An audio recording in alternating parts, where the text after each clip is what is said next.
inside the outdoors. As a kid, I knew what I wanted to do right away. It was like a perfect day. He's at his hometown, he's a local guy here, and he just killed him. Dungey is about to win his 12th Moto of the year. I would have never expected him to be this dominant. Obviously, Dungey set the standard, and you have to match that or figure out some way to be better than him. We have a 2-year contract with Honda, and our deal is up, and his results aren't good enough for anybody unless he's winning. Metcalf, a 250 specialist, now finding his strength on the 450. I'm very proud wife. I am. 15 bikes down in turn number 1. Michael Lessie's in that mix. I lost myself in the middle part of the season. I don't want to wake up another day dealing with this. Ben Townley has gone down. I want to be that rider what I last was in 2007. I know if I can be that rider again, I can win again. This week, the 450 class will see their season end. Jobs are on the line, and each rider must make his closing statements. A champion will be crowned in the 450 class, but it'll take a drifting veteran to show them their purpose.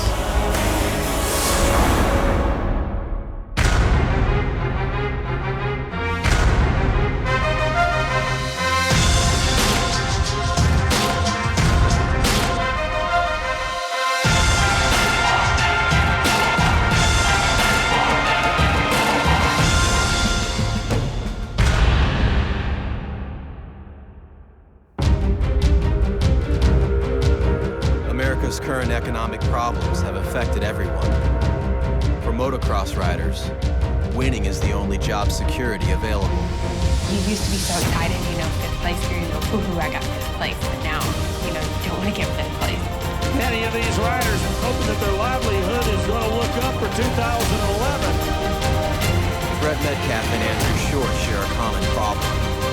They both need contracts for next year.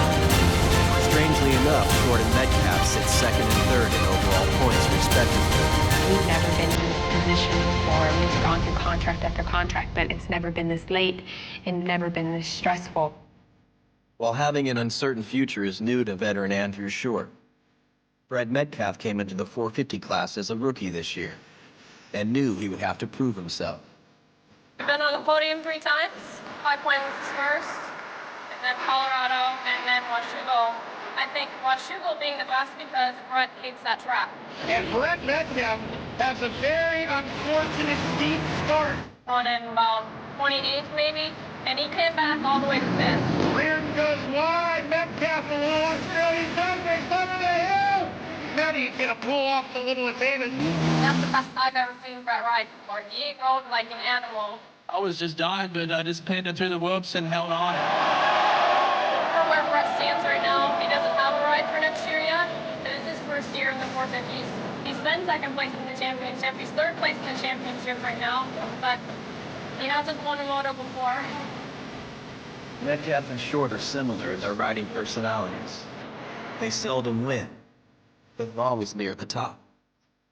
His results have been so good last 5 or 6 years. He's been second or third every season. And people are just waiting for him to come out of his shell. They think that he needs to fight harder, like he's not fighting, like he's just riding around. It's just frustrating to see him so upset with himself when he tries so hard. For Andrew Short, round 10 at Southwick, Massachusetts is a must-win for 2 reasons. He must prove he is worthy of a contract, and he has to keep Ryan Dungey from clinching the national championship. You can't say, well, we're getting close to winning this championship, maybe we should back it down. You never know what's going to happen. Like there's not enough traction on it? Yeah. Do you think the rear is being held down too much? It's just a machine. It can break, it can tip over. You just focus on winning races. Whatever happens, happens. Ryan Dungey has 8 straight victories, the most ever by a rookie. Every week, I just want to win. Ryan Dungey comes here today with 111 points lead over Andrew Short. The footnote is that Andrew Short had a problem in the first practice session. Had some problems with the bike and couldn't get a hot lap in. Went back to the truck, and I was actually sitting in the semi packing my bags, thinking I didn't make the motos, headed for the airport, really frustrated. Got the word that I got in through the motos through a provisional. Went to the gate, 40th. At an outdoor national, practice lap times determine a rider's gate pick for the motos. Andrew Short wasn't able to practice due to bike problems. This left him with the worst gate pick on the line, and little hope of beating Ryan Dungey. Halfway through the championship, Ryan was really pulling away, looking like he's doing it pretty easy. And I think a few people were like shocked by that. It kind of takes their heart away from him. And I never once would give in to that. And I was like, I want to fight him. I want to try and beat him.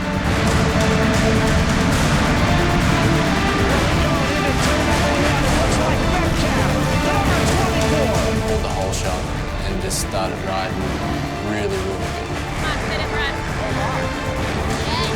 Andrew Short had a number 9 start out of turn number 1. We'll be watching for him to see how he moves up. Metcalf still holds on to the number 1 ride, but here comes Ryan Dungey. He can see him, he can smell him, and he is going to pick him off. The 29 has found himself off the racetrack. The 101 of Ben Townley and Andrew Short find themselves in the fence. It's just crazy, like stuff kept happening. The 24th Brett Metcalf is on fire as he is trying to hold off the 5. Stand up! Metcalf is trying to hold on to his ride, and Dungey, he's trying.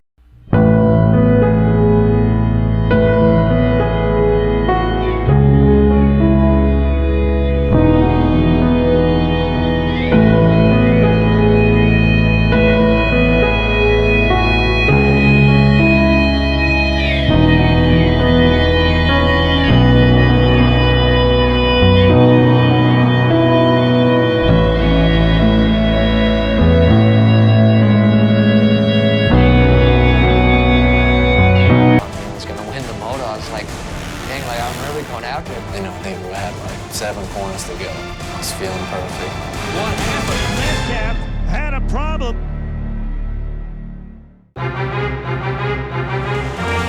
Here they come, up and around the announcer's tower one more time. Ryan Dungey is trying to run down the 24th from Metcalf.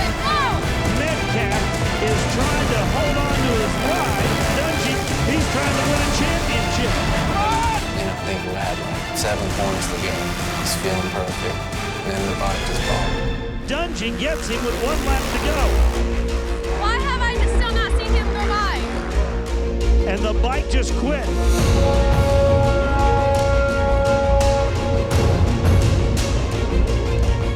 And the checkered flag comes out. Ryan Dungey has won it. It was a bad feeling. It was disappointing, frustration. There's a lot of things. But the biggest thing I took from that was, man, I felt like I just wanted to do everything perfect. Got back to the pits. First thing Brian said, Shorty, do you now too? They're pushing Andrew Short's bike off the racetrack, so Andrew Short is going to be a DNF. I ran out of gas last lap. I've been bummed before, but never like that. I was in shock. With his victory and Andrew Short's DNF, Ryan Dungey clinched the championship 2 rounds earlier. Hey, we're just going to win races and keep doing what we're doing, right? Every race counts. Nothing's going to ever be enough. That's right. Perhaps such a mundane reaction to winning the title may seem absurd to most, but for Ryan Dungey, it's the only way to be. That's what's hard for me. Like, I feel like if I'm gonna settle and get caught up in the moment, I'm gonna lose it. And, you know, I friggin' just won the championship. Like, dude, we won it. I'm worried about the next race. Like, I wanna win the next race. I don't, like, let's worry about this later. I'll let it talk about it later. Winning a championship would be a dream come true for any racer.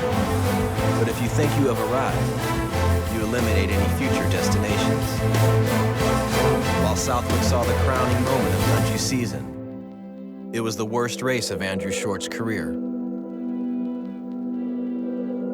Racing has a lot of highs and lows, and when you have some lows and some things aren't going right, whether it's in your control or not, it's always awesome just to come home to your family and all that stuff disappears. Part of the deal that has stressed Andrew out this year in the uncertainty of his contract is being able to provide for our family.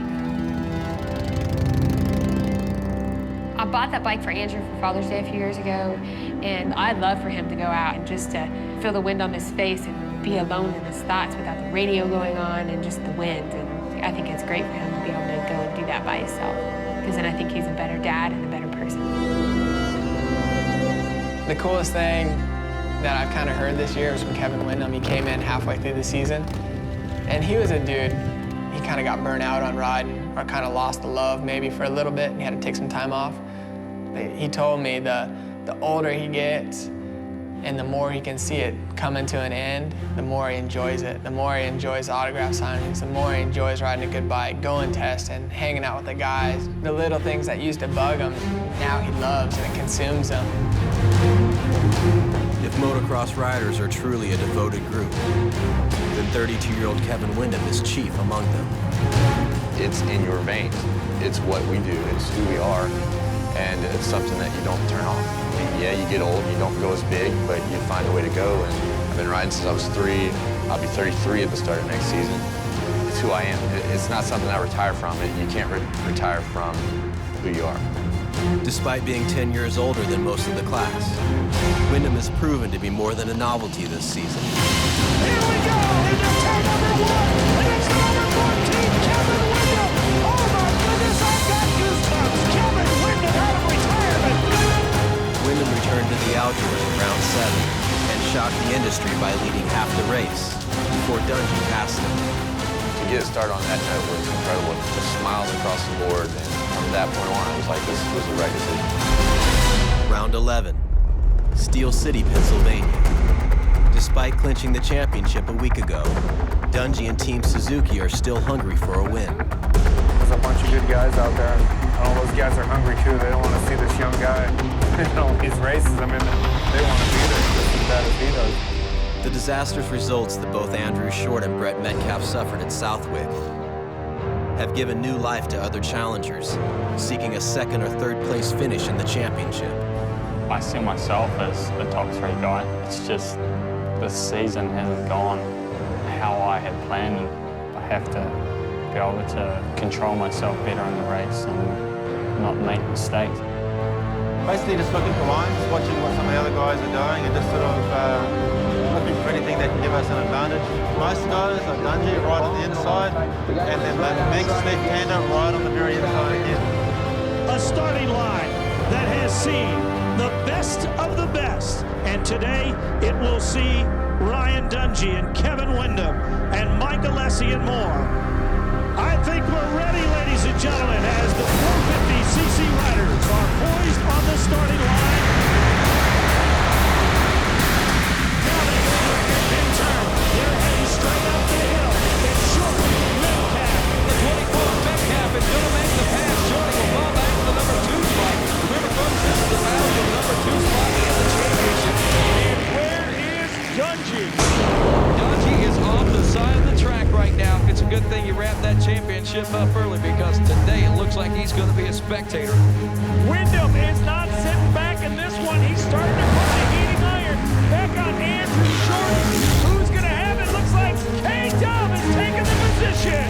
Shorty, he's eased up just a little bit, but he cannot afford to do so too much. He's only got a 3-second lead over Ben Townley. Townley turning 2 seconds faster lap than what Short is. Now he's on the inside. Shorty on the outside. And Shorty going back one for 101, moving up one. And that's not looking good for Short in that battle for 2nd place overall. As Metcalf is your leader, Short keeps dropping back. But look at that lurch. Kevin Windham on a rail of his own out there. He is flying. Metcalf followed by Windham, and he's following closer than ever. The gap now just 1.5 seconds. Windham has won this Moto 1 win bad. Metcalf rolls. He could have lost the juice there. Windham looked like he's going to show him a tire. He might even take him high. He does. Kevin Windham. One pass of Metcalf. Kevin Windham gets the cheers of the Steel City crowd. And I got to say, folks, he is looking good. 16 years in the business. One more turn, and there they are, the checkers, and Kevin Windham takes the Moto 1 win here at Steel City.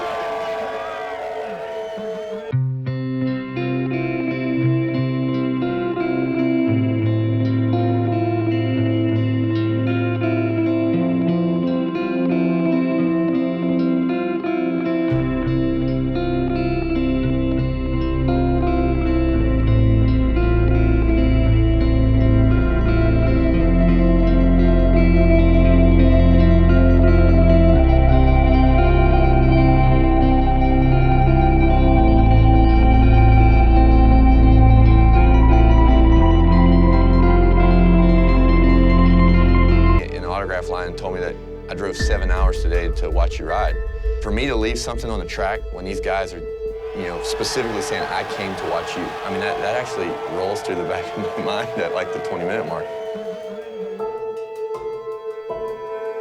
Ben Townley has had his share of bad luck this season. His latest misfortune came when a rock shot off the back of Kevin Windham's bike and struck him in the face. He's actually broken his nose, so now he's got a bit of a classy hook to his nose, off to one side. He's going to have pretty sore nose and black eyes tomorrow, I would say. So he hasn't been to medical yet to get it straightened out. We'll probably do that after second moto. Hey, Steel City, you about ready to get this thing started? I need to know, are you ready?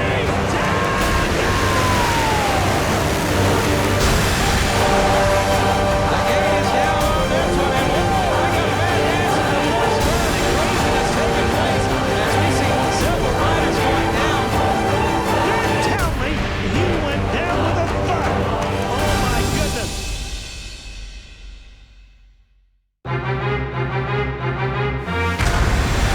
The gate is down on this one, and whoa, we got a bad dance in the first turn, and craziness taking place as we see several riders going down. Ben Townley, he went down with a thud.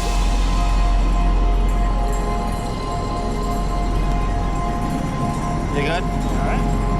Finish it up. There's no rhyme or reason to a few of the things that have happened this year. It's just the way it's been. Ben Townley out. Frustrating is probably the word that I'd use the most to describe it. Townley is one of the fastest riders in the world, but crashes have plagued his success all year long. At least 2 or 3 times I should have gotten the results, and it's been really disappointing for me. That's a bit of a shock, I can't believe it. Broken nose, first moto, second moto, big crash in the first corner, maybe a broken finger, we don't know. Frustrating, that's the word that sums it all up for sure. Good to see Dungey out here in Steel City doing what he's been doing all year long. Kevin Windham, he is running in second, looking for his overall win, his first since 2007. Ladies and gentlemen, put your hands together for number 14 of Kevin Windham. He goes 1-2 in Steel City. Given the 2-moto format, Kevin Windham's first and second place finishes gave him the overall win. He is the oldest rider ever to win a national in the career class. If this thing doesn't ever go for a national championship in the future, maybe I can go out there and do half seasons, because bigger than all of that is the feeling I get having the fans out there waving the flags and cheering me on. It is the most unbelievable feeling, and one that's second to none. At its core, motocross is a community, a group of people bound by a common passion. There was so much that you don't see. It's like you forget all the sacrifices your parents and that you made, and how you didn't have any money to go to the races. I remember we struggled so bad, just sometimes just to get to a race, and I wouldn't even do that good, you know. And my parents, you know, they were there for me every moment, and the biggest reward is just to be able to share it with my family. If I had to say there's one thing that feels different this year than last year, is that I feel like I've grown up. You know, I've taken more of a different approach. My dad's been there my whole career, and this year he's taking more of a step back and letting me do my thing, you know? And it seems like to me that you have to figure it out for yourself, and it's hard. But at the end, it does make you a better person, and it makes you realize who you are. Andrew Short and Brett Metcalf battled for second place in the championship through both motos at round 12. Metcalf going after Andrew Short. He could pick up a couple points if he's able to get around.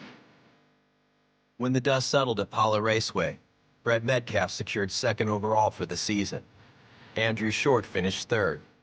Both riders were awarded contracts for 2011, but for different teams. Andrew Short will join Team KTM, and Brett Metcalf Factory Suzuki. Where I've come from in my career is a long way away from Australia. And I've always dreamed coming to the States, being one of the top riders. And it hasn't been the easiest transition from when I came. I wasn't the guy that came here and lit the world on fire with amazing results, and it just didn't happen. So it kind of knocked me down. But every year I've never given up, and I've just wanted to go forward and forward and forward. And I've done that every year. I look back and I've progressed. And it's for anybody out there that doesn't make it immediately into the big limelight, don't give up. You know, I've never given up. And now I'm second in the motocross championship. It's an amazing feeling. It's like become true. My goal is to not be second, it's to be on top, so that's next year.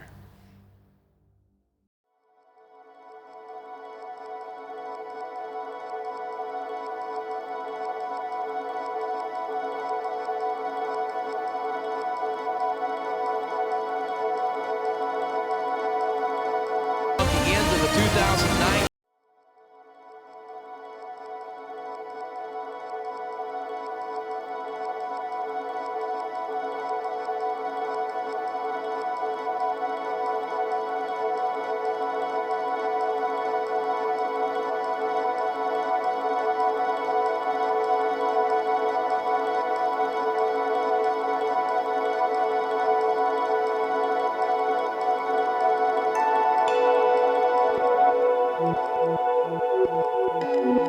Thank you.